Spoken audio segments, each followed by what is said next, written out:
예 변호사님, 이번에는 이제 국민의힘 이야기를 좀 하겠습니다.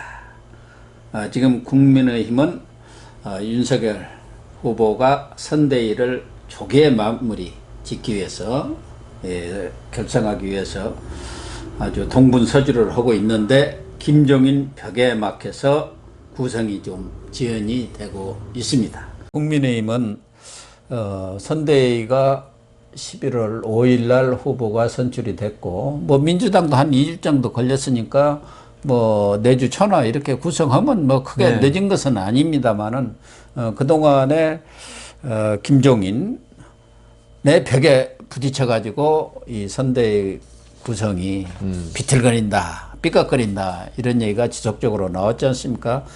그 중에서도 지금 윤석열 후보는 김한길 전 민주당 대표, 아주 반문에 아주 핵심적인 역할을 했던 분이고, 또 김병준 전 비대위원장, 이런 분들도 다 영입을 해서 좀 큰 틀에 빅캠프네요. 빅캠프를 좀 빅텐트라 그러나? 빅텐트, 메머드 선대위를 좀 구성하는 게 좋겠다, 그런 입장이었는데, 그 부분에 대해서 김종인 전 위원장이 떨떠름하게 반응을 하니까 그렇다고 또 무시할 수도 없는 그렇죠. 그런 상황 아닙니까? 그러다 보니까 이제 이렇게 윤석열, 김한길, 또 김병준, 이게 한 표가 되고, 또 김종인, 이준석, 이게 또 한 표가 돼서 깐부라고 하지 않습니까? 깐부 동맹, 깐부를 형성한 것 같은 그런 지금 분위기를 주고 있어요. 좀 전에 이준석, 김종인 한 편이라 그랬는데, 그거 뭐 이준석 대표가 아직 정당 대표이긴 하지만, 우리 고 교수님 항상 말씀하시지만 대선 후보가 결정되면은 대선 후보를 주인공으로 자꾸 만드는데 대표가 그래요. 나서야 되는데, 이준석 대표가 아직 정치 경험이 일천하고, 그 다음 아직 젊으니까 어떤 자기를 갖다가 드러내는데 조금 아직도 미련을 못 부른다, 이런 느낌이 들어요. 뭐 실질적으로 역할은 할 수 있죠, 당 대표로서. 있지만 그렇다 하더라도 이거는 물밑에서 모든 게 이루어져야지 자꾸 이준석 이야기가 나온다는 거. 사실 뭐 이번 선거는 윤석열 후보가 자기 대통령 되는데 만드는 캠프 아닙니까? 예, 그렇죠. 여기 이준석 대표가 당의 어떤 조직, 인사, 뭐 사람 이용해가지고 도와줄 수는 있지만 본인의 선거가 아니란 말이에요. 사실 개인의 선거는 그것도 윤석열한테 다 그렇죠. 그렇게 해야 되는 당무 손권 아닙니까? 이런 게 나오는 게 사실 문제고, 그리고 김종인 전 위원장이 이런 걸 이준석하고 뭐 같은 편이다, 이런 말 나오게 하는 것도 김종인 위원장으로서 별로 좋은 건 아닙니다. 김종인 위원장은 오히려 어떤 존경을 받고 하려면은 이분은 이제 연세도 상당히 드셨지 않습니까? 여러 정당도 다니시고 했지만, 이 문재인 정부가 실정을 하고 잘못된 걸 바로잡기 위해서 이 바로잡을 사람은 윤석열이다, 여기에 대해서 내가 힘을 보태는 것이다, 이런 이미지를 국민들한테 줄 때, 그렇죠. 그 윤석열 후보라든가 정권 교체의 가능성이 더 높아지는데, 지금 이렇게 쭉 보면 조금 전에 딴지 비상이 나오는데, 이런 걸 한 번씩 나올 때마다 약간의 지지율이 내려갈 수 있어, 오히려. 그렇죠. 김종인 그 위원장이 자꾸 감내나라 배나라 한다는 느낌을 받을 때, 그렇게 느껴질 수밖에 없죠. 그러니까요, 제3자로 봐서는, 이제 중도층으로 봐서는 아직도 이 국민의힘이 기성 정당에 어떤 자리 보전하고 어떤 내 힘을 과시하려는, 이 뭐 기득권이라는 게 바로 자기 힘 과시하려는 거 아닙니까? 그렇죠. 비기득권 힘이 없으니 과시할 것도 없었지만, 그래서 김종인 위원장께 제가 진짜 충심으로 말씀드리면은, 이거는 본인의 힘을 과시하는 선거가 돼서는 안 된다. 그러니까 김종인 위원장의 이번 그 윤석열 캠프에서 역할에 대해서 실질적으로 본인 아무래도 욕심은 있죠. 내가 우리나라의 어떤 정계에 가진 영향력, 이런 걸 한번 보여주기도 싶기도 하고, 나이가 들수록 더 그런 게 강해지더라고요. 그리고 또 사실 김종인 위원장 그만한 영향을 가진 분이고, 누구도 이분을 갖다가 모시고 싶어 하죠. 그러니까 더불어민주당도 한번 모시고 문재인 대통령까지 만들었고, 그렇지만 그럴 때 있죠. 본인의 어떤 그런 걸 낮추면 더 존경을 받아요. 그렇죠. 아, 저분은 역량도 있고 모든 게 있으면서도 자기를 낮추는구나. 자기의 어떤 그 하나의 미랄이 되기를 원하는 분이구나. 예. 자기의 힘을 과시하기보다는. 그래서 김종인 위원장이 이나 이준석 대표에 대해서 제가 이렇게 드린 말씀은 어떤 역할을 하고 다 좋은데 그걸 갖다가 윤석열 후보나 지금 다시 그 외에 영입하려고 하는 김병준, 김한길 이분들과 어떤 이 대립 구도를 세우면서 내가 힘이 이러니까 윤석열 후보가 내 말 들으면 그 두 사람에 대해서 역할을 축소시키든지 아니면 영입하는데 내 허락을 받아야 한다. 이런 느낌을 주지는 말아야 한다. 그렇죠. 그걸 주는 순간에 그 상황이라고 하지 않습니까? 그러니까 국민의힘의 경쟁력, 대선 경쟁력이 다 완전히는 아니지만 상당히 약화될 수 있다. 왜냐하면 또 김종인 위원장은 2030한테 좋은 느낌을 주진 않거든요. 네, 그렇습니다. 진짜 우리가 속된 말로 꼰대라고 하는데 예, 꼰대적인 느낌이 있어요. 고집이 세지고 어떤 내 말이 다 맞다. 그래서 이 부분에 대해서는 조금 두 분이 진정으로 정권 교체를 원한다면 윤석열 후보에게 정권을 주는 그 모양새를 갖춰달라. 나서기보다도. 그리고 근데 이제 김병준, 김한길 이번에 김병준 씨가 이번에 합류한 것에 대해서는 뭐 크게 쇼킹하다. 이건 아니에요. 아니죠. 옛날부터 벌써 국민의힘에 한번 비대위원장도 맡았고 그러니까요. 지난 총선에도 출마를 했고 그러니까요. 세종에서 예. 당협위원장을 하고 있었으니까. 다만 노무현 대통령 때 이제 어떤 역할을 맡은 것 때문에 지금 이제 김병준 위원장 그게 어떤 이번에 뭐 그 국민통합위원장을 누가 할지 모르겠는데 그런 의미는 있는데 저는 오히려 김한길 씨가 뭐 비문이라 하지만 그래도 그 어떤 지금 진보까지는 아니지만 그 중도 진보 비스무리한 중도 아니냐 이런 느낌인데 이번에 만일에 도와주신다면은 윤석열 후보한테는 상당한 천군 만마까지는 아니고 한 백군 만마는 되지 않겠는가. 근데 이제 들어와서 이게 이제 세 분의 역할을 윤석열 위원장 후보하고 이 어떤 잘 조율해가지고 서로 시너지 효과가 있도록 해야지. 이게 들어와가지고 계속 투닥거리는 모습, 무슨 자리 싸움하는 모습. 그럼 큰일 납니다. 내 권한을 갖다가 권한을 갖다가 인정해 달라. 이런 모습이 되면 안 한 것만 못하기 때문에 이 부분에 관해서는 여기서 이제 제가 보기에는 윤석열 후보의 어떤 역량, 리더십이 드러나고 요걸 슬기롭게 잘 넘어가면 그 이준석 대표가 뭐 그 무슨 주머니죠? 뭐 복주머니인가 뭐 꾀주머니인가를 줬다는데 그게 있는지 모르겠는데 이준석 대표는 그런 주머니를 줄 게 아니라 본인은 한 발 뒤로 물러서는 게 그런 주머니 100개 жил면 낫다.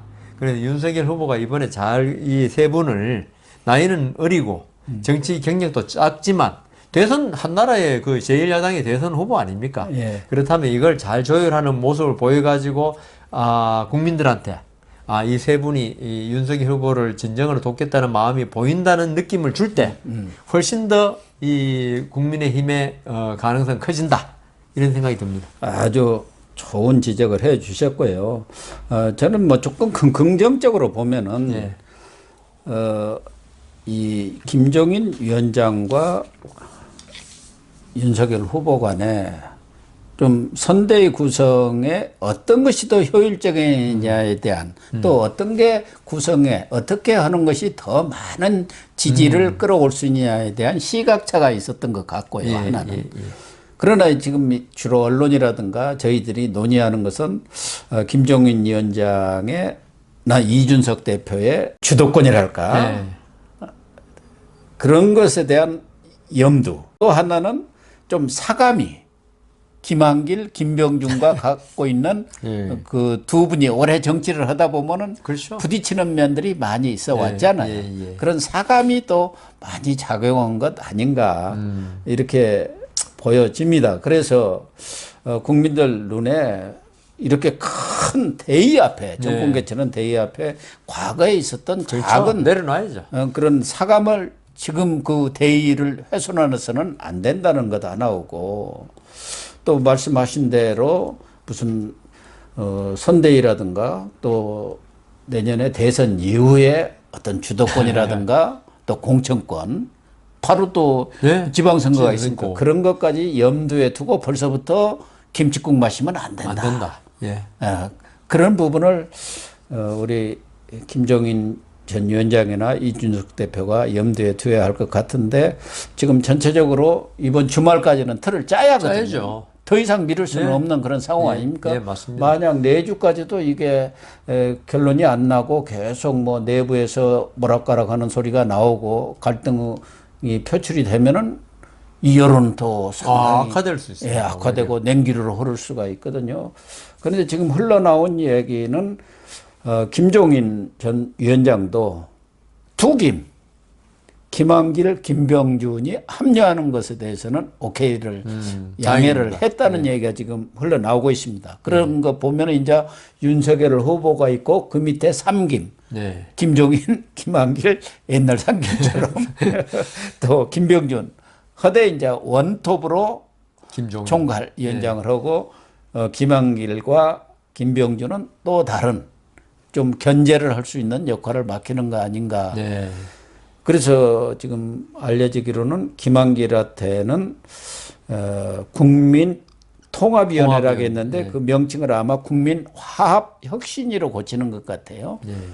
그리고 김병준 전 위원장한테는 상임 선대위원장을 맡길 것이냐 이런 부분이 지금 마지막 아직 안 된 중이구만요. 아니면은 그 미래 비전위원장을 맡길 것인가 그 정책을 좀 총괄하도록 그 부분은 좀 더 논의를 해야 하는데 아마 윤석열 후보가 상당히 정치력을 발휘해서 김종인 위원장이 늘 꼭 필요하다고 주장한 게 약자 동행, 약자들을 우리 야당에서 보살펴야 한다. 경제민주화. 네, 약자 동행위원회고 또 청년들 그리고 미래 청년위원회 이것도 만들겠습니다. 그래서 김종인 전 위원장한테도 뭔가 체면을 세울 거리를 줘야 하지 않겠습니까? 체면 문제라기보다도 지금 윤석열 후보가 중도 확장 그리고 MZ 세대라고 그러잖아요. 2030 그걸 위해서는 반드시 필요한 겁니다. 그는 김종인 위원장이 말씀 안 하시더라도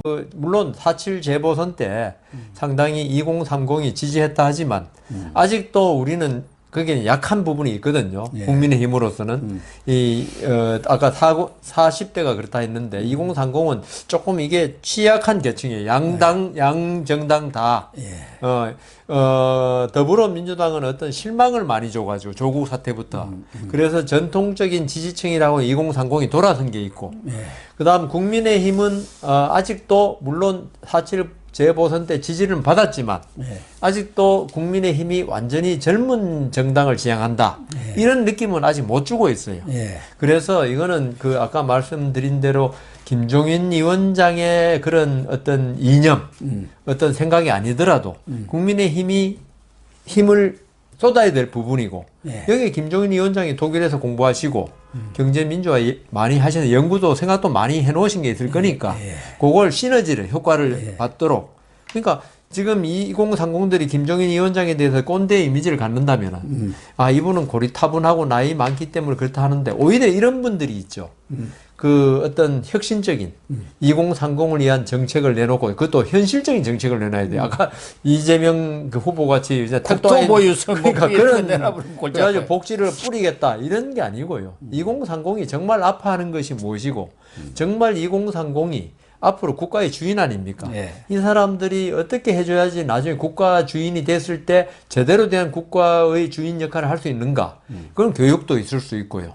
여러 가지 역할이 있을 수 있는. 저는 뭐 아직 지식이 짧으니까 그렇게는 연구를 안 했으니까 모르겠는데 김종인 위원장 같은 경우 많이 했으니까 그런 비전을 갖다가 확실히 심어줘서 이게 그냥 추상적으로 그 선거용으로 한 것이 아니다라는 그런 걸 김종인 위원장이 잘 하실 수 있으면은 정말 영입에 120%, 200% 효과가 날 것이니까 지금 고 교수님 말씀대로 김종인 위원장이 그런 데 강하다면 강한 걸 살려야죠. 이게 선거가 지금 3개월 남았으니까요. 지금 뭐 약점을 고쳐가지고 뭐 한다기보다 강한 걸 잘 살리가지고 그걸 약점을 커버하도록 해야지. 갑자기 황골 탈퇴해가지고 그렇게는 안 되거든요. 그래서 김종인 위원장에게 만일에 어떤 역할을 한다면 그 자기 자신의 이념에도 합치하고 그다음 도와줄 수도 있고 국민의힘의 어떤 그 외연 확장도 되고 그래서 충분히 좋은 거고 제가 마지막으로 한 말씀 드리면은 좀 전에 고 교수님 말씀하셨습니다. 선거 끝나고 어떤 지분 싸움 이런 게 아니다. 저는요, 이 우리나라 선거가 지금 정치가 계속 삼류 사리 소리 듣는 게 귀거래사가 안 돼서 그렇다고 생각합니다. 예. 또 연명의 귀거래사 있지만은 예. 어떤 정권 교체 그리고 옛날 같으면 중국 같으면 왕조를 바꾸고 예. 이럴 때 공을 세운 분들이 있죠.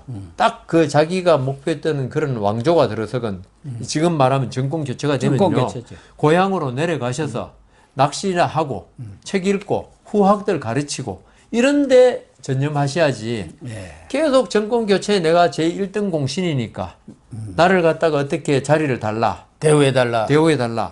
이게 우리나라. 내 사람 좀 심어달라. 예. 그런. 그러니까 맨날 인사가 망사가 되고 만사가 낙하산 아니고. 인사가 되는 거예요. 낙하산 인사되고 그다음 국영기업에는 맨날 그 아무런 전문성도 없는 사람이 망쳐가지고 국영기업이 대부분이 지금 적자고 예. 그다음 그 김은혜 그때 김은숙 장관인가요? 환경부 장관. 김은경 장관처럼 그런 식의 인사가 되고 공무원들은 아무런 흥미도 없고 이제 정권 바뀌면 뭐 이건 무슨 말인지도 모르고 지내고 그 나라가 지금 발전을 못 하고 있거든요. 그래서 저는 이번 캠프에 누가 들어온지는 뭐 누가 들어올지 아직 모르지만은 그런 마음으로 나는 정권 교체가 내 희망이었고 우리 그 미래 세대를 위해서 내가 할 수 있는 최대의 일이었고 그걸로 나는 내 역할은 적고 나는 귀걸이를 하겠다. 이런 나라가 됐으면 우리 정치도 지금 1류까지는 아닌지 몰라도 2류 소리는 들을 건데 예. 맨날 이게 안 되니까. 그렇습니다. 예. 그러나 그게 또 야, 인지상정이죠. 그렇죠. 그거는 이제 제 희망입니다. 어쨌든 뭐 파워게임 양상으로 이렇게 예, 비춰지면 그걸 이제 하지 안 말라는 된다. 취지에서 하는 겁니다. 지금 또 하나 조금 윤석열 후보고 김종인 전 위원장 간에 이견을 보이고 있는 게 공동선대위원장 체제 이 부분인 것 같아요. 대개는 이제 공동선대위원장 하면 다선이라든가 무슨 원내대표 지냈다든가 무슨 또 이렇게 경선에 참여했다든가 해서 사실은 이름만 걸어놓은 그렇죠. 공동선대위원장이 있거든요. 그리고 총괄 상임 그다음에 이제 본부장들이 주로 일을 하는 거고. 그런데 지금 김종인 위원장은 전 위원장은 공동선대위원장은 선수 높은 사람과 어중이 떠중이 다 모아봤자 아무 소용이 없다. 차라리 초선들로 공동선대위원장 해갖고 전에 비대위원장 하실 때 그 아주 젊은 친구들 그 데리고 했지 않습니까? 그렇게 하고 싶은 것 같아요. 그리고 그런 사람들은 다 하방이라고 그랬어요. 하방. 내려보내서 그 지역에 가서 뛰어라. 그만한 역량을 갖고 있고 뭐 그런 사람들 같으면 표를 얻어와야지. 본부에 앉아갖고 머리 굵은 사람들이 있어봤자 무슨 도움이 되느냐. 그게 그러나 이제 또 윤 후보 입장에서는 또 대우를 그렇죠. 해줘야 할 분들이 또 있는 거 아니겠습니까? 그런 저런 것들이 아직은 조금 정리가 안 된 것 같아요. 그러니까 제가 지금 김종인 위원장 말씀은 어떻게 보면 전곡을 찔렀다. 왜냐하면은 국민의힘이 내가 약했던 게 백병전에 약했습니다. 주로 공중전에 강했고, 뭐 그랬는데 그래서 그 반면에 더불어민주당은 이 필드에서 뛰는 거에 강해요. 그래서 김종인 위원장 말은 전부 다 이제 선수 많고 이런 사람 대우만 받으려고 그러고 실제로 백병전으로 그 표를 각계 전투에 받아오는 건 안 하려고 그런 거 아니야. 힘드니까. 그런 뜻에서 한 말인데 좋은 말씀인데 제 생각에는 이게 선수 많고 그다음 뭐 초선이냐 이게 중요한 게 아니고 아까 말씀대로 제가 드린 말씀대로 공중전에 강한 사람이 있고 그다음 백병전에 강한 사람이 있고 그렇죠. 전부 다 특기가 있습니다. 그러니까 국민의힘 중에서도 왜 운동권 하다가 뭐 전향한 사람들 이런 사람 백병전이 강해요. 그런 사람들은 어떻건 필드에서 그 표를 이렇게 끌어모으는데 투입되고 그다음 전략을 짜고 이런 거 강한 사람은 백병전 하나 못해요.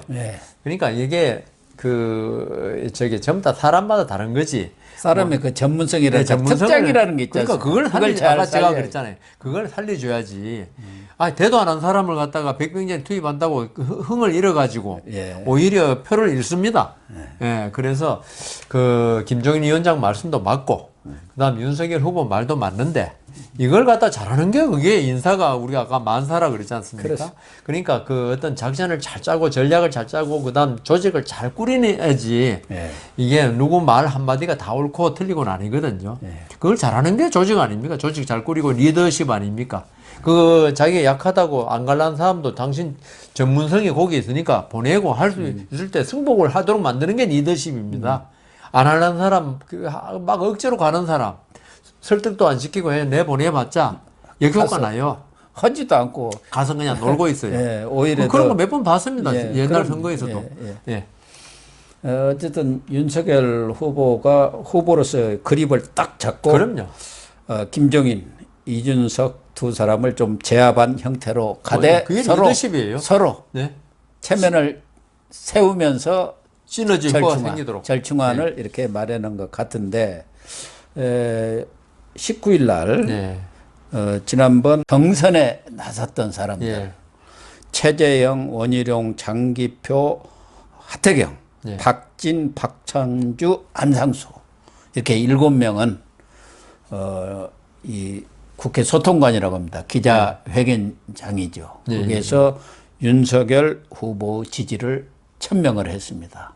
원팀이 돼서 윤석열 후보 당선에 모든 힘을 쏟겠다. 이거 참 잘한 것 아닌가 보여지는데 이제 안 나오신 분이 홍준표, 유승민. 머리 굵은 사람들. 뭐 장성민도 있습니다. 뭐 이거는 내외로 하더라도 지금 홍준표, 유승민 두 분은 안 나오셨고 홍준표 전 후보, 전 대표 일 공격을 지금 하고 있습니다.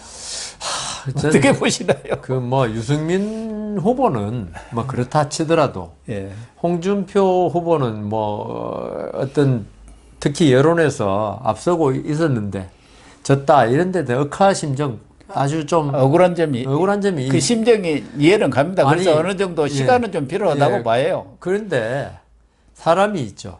그 사람의 인간성이 언제 드러나냐 하면은 위기시. 그다음 아주 곤란한 지경이 드러납니다. 아니 뭐 그 후보 승리한 후보가 우리 좀 화합합시다. 이거는 아무나 할 수 있어요. 그거는 뭐 당연지사고. 그런데 이제 어떤 공경에 처했을 때 그리고 자기가 위기에 처했을 때 어떤 행동을 하는 거 보면 그 사람이 참 인격이 어떤가 드러나거든요. 우리 그날 그 11월 5일 날 그 후보 확정된 날 고 교수님하고 앉아서 홍준표 후보가 백의종군 하겠습니다. 승복합니다 할 때 이때까지 홍준표 후보가 우리가 조금 약간 좀 그랬는데 참 괜찮은 분이라고 제가 그 말한 거 기억나실 겁니다. 예, 그렇죠. 그런데 그 이후에 홍준표 후보가 가만히 집에 가서 생각해 볼수록 억울했나요? 아니 그게 본심이 드러난 거예요. 그날 그거는 그렇게 돼버리니까 승복합니다, 백의종군 합니다가 어떤 가식적인 인사로 비춰져 버리는 거예요. 이게 오히려 그때 그 말 할 때 제가 그랬어요. 앞으로 큰일을 하실 거라고 이번에 졌지만 그런데 그 이후에 여러 가지 한 걸 보니까 오히려 더불어민주당보다 더 윤석열 후보를 더 공격하는 것도 많았어요. 양아치 대선이다. 윤석열 그러니까요. 후보 대통령 되면 뭐 범죄자들끼리 뭐 대선한다, 대한민국이 뭐 망한다 막 이렇게까지 그렇게 해버리니까 마음속으로는 그 말 하고 싶을 수 있는데 큰 정치인이라면은 그렇게 해서는 안 되는데 홍준표 후보가 이번에 그 대선에 승복한다는 말하고 그다음 백의종군 하겠다 말하면서 좀 얻었던 그 민심의 밥그릇을 스스로 걷어차버렸어요.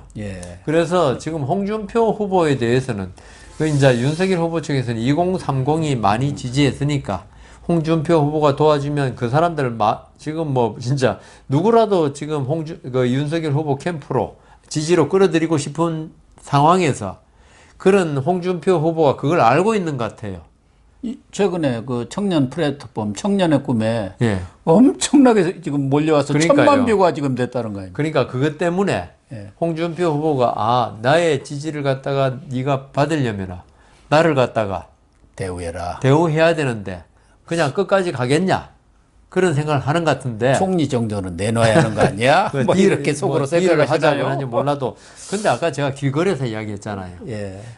오히려 그렇게 할 때 빛이 나는 겁니다. 빛이. 예. 자리 욕심을 계속 부리고 어떤 내 지분 요구하고 이러면요. 그 빛이 계속 사그라들어요. 홍준표 후보도 그러니까 결국 밀당 아닙니까? 그 시기가 있어요. 그 시기를 놓쳐버리면 이게 완전히 어떤 대의, 정의를 부르짖어도 아까 우리 이재명 후보 위성정당 사과했다는 거 예. 그것도 제가 말씀드렸지 않습니까? 예. 시기를 놓친 것이다. 예. 그러니까 홍준표 후보도 정치인으로서 어느 정도 어떤 그런 걸 요구하는 거는 뭐 정치인이니까 이해는 하지만 우리 국민들이 지금 더 바라는 건 정권교체거든요. 예. 이 정권교체에 방해가 된다고 생각하면은 오히려 홍준표 후보에 대해서 보냈던 지지가 철회될 수 있어요. 그런데 이준석 대표가 한 얘기를 보면은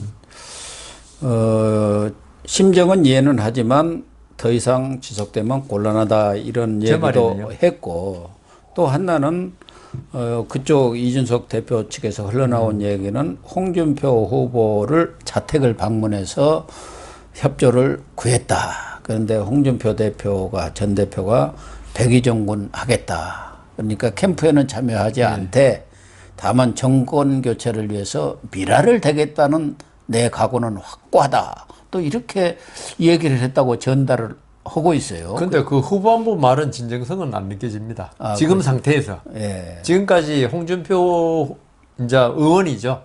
의원이 후보 확정된 이후에 여러 가지 말 예. 그리고 나타내는 행동을 볼 때는 지금 그 말은 지금 뭐 양아치 대선이라 그랬습니까? 예. 범죄자들 대선이라 그러고 했는데 거기서 이재명 후보에 대해서 그런 말 하는 거는 상대 정당으로서 그런 말 충분히 할 수 있는데 윤석열 후보에 대해서 아까 제가 말씀드린 확정도 되지 않은 예. 그리고 윤석열 후보 개인의 어떤 지금 문제도 아니고 뭐 그게 맞다 하더라도 가족의 문제인데 그걸 가지고 범죄자의 뭐 대선이라 하는 거 이런 걸 쭉 볼 때는 백의종군 하겠다는 건 나는 오불과는 이번 대선에 너희들 잘못된 후보끼리 싸우는 거에 대해서 꼴도 보기 싫다 이 말로 들려요 저는.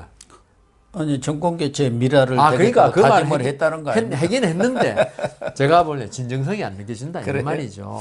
하는 행동이 내가지 언행이 그게 가까웠고 예. 그러면 그럴 수 있겠다 싶은데 후보 그러니까 캠프에는 안 들어오고 선대위원장 안 하더라도 진정성이 있는데 자꾸 지금 이런 상태에서는 진정성이 안 느껴진다는 거죠.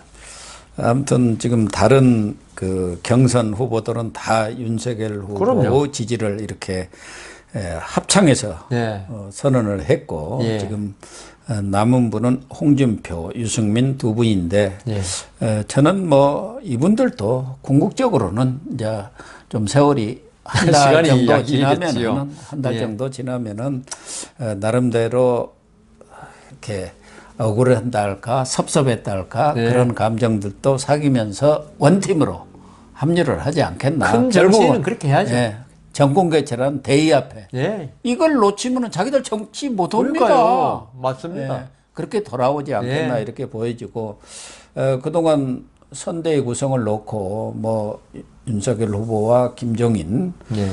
전 위원장 간에 무슨 갈등이 있었던 것처럼 비춰지고는 있습니다만 갈등이 있는 게 당연한 겁니다. 그게 사람이 예. 무슨 조직을 그렇죠. 하는데 나는 이런 생각이 있고 예. 저런 생각 다 똑같으면 그게 어디 저 공산주의고 김정은 사회 아닙니까? 정치라는 게 갈등이 없는 게 정치가 아니고요. 네. 갈등은 이때 이걸 갖다가 서로 계속 타협하고 조화를 하면서 이루고, 조화를 이루면서 정반합이라고 이 변증법에 예. 그게 정치지. 천국에 가니까 어떤 사람이 죽어서 재미가 없어서 못 살겠더랍니다. 평화롭기만 하니까. 그런 식으로 지금 고 교수님 말씀대로 정치라는 건 갈등의 분출이고요. 그걸 잘 버무려 가지고 원팀으로 만들어내고 하나의 정책 목표로 나가는 게 그게 정치입니다. 그렇습니다. 예. 정치의 본령은 대화, 타협에 있는 타협이죠. 거예요. 예. 그런 점에서 이번 주말을 기해서 지금 몇 가지 점에 다소 이견이 있는 부분들이 있는데 그런 부분들까지도 깔끔하게 정리를 해서 내주 초에는 선대위가 활기차게 출범을 해주기를 기대해 보겠습니다. 한 말씀만 드리면 예. 이북에 가면 북한에 가면 이견 없습니다. 그러니까요.